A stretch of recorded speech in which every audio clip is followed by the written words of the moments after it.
So now we're going to look at putting 9 volts across 1,000 ohms of resistance. 9 volts divided by 1,000 ohms, same as 1K, is 0.009 amps. Make sure you do the math in amps, but that is the same as 9 milliamps after you convert it. So for each volt across 1,000 ohms of resistance, you'll get 1 milliamp of current.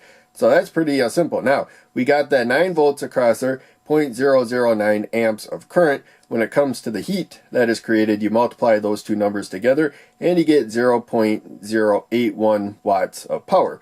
And most resistors are quarter watt, 0.25 watts, and they should stay below half of that to be safe. So 0.125 watts, and we're a bit below on there as well. But as you can see, we're not getting a lot of current anymore for a lot of heat for quarter watt resistors. So we're getting close to our limit here.